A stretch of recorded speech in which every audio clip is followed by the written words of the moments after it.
for the coming of the King of the Jews. 16 saints salute for him, bringing the truth.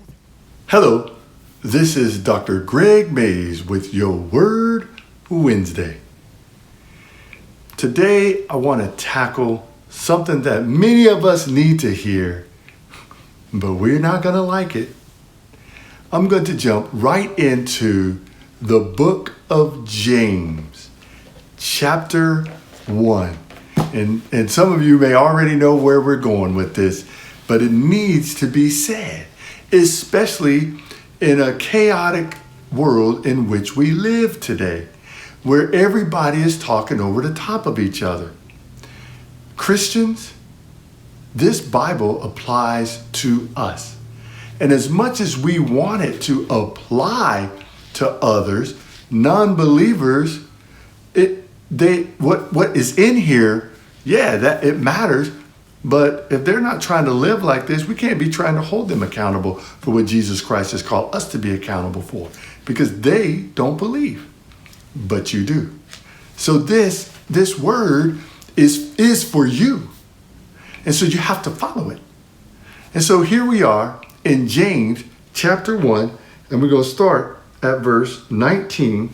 And James says, "My dear brothers and sisters, take note of this. Everyone should be quick to listen, slow to speak, and slow to become angry. Because human anger does not produce the righteousness that God desires. Therefore, get rid of all moral filth and evil that is so prevalent, and humbly accept the word planted in you, which can save you." You see, we're so quick to want to get our words out there. We're so quick to want to get our point of view, our opinion, what we think. Well, you don't understand. Let me tell you. And what James is teaching us here, and what we need to be reminded is, let's listen. We need to be quick to listen and slow to speak. You know where we really need to do that? When we're dealing with God. When we get away and we sit down in our quiet time, we need to be quick to listen and slow to speak.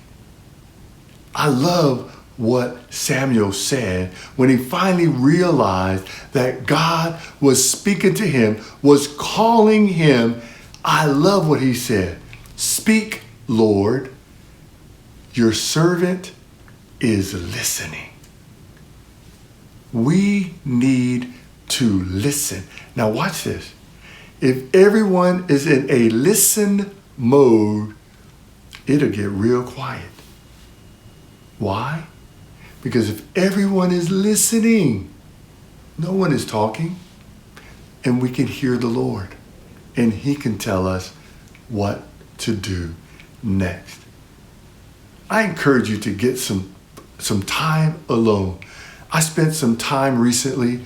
I called it my closet time. I'm not trying to brag. I'm just trying to share. I went in the closet for an hour, uninterrupted. Now, what I did in that time was focus wholly on the Lord. I spent time in old journals, reading old journals, being reminded of where I was. And there were things that I had prayed for, and I realized, wow, that came true. I wrote several times, I want to move to Florida. I want to teach.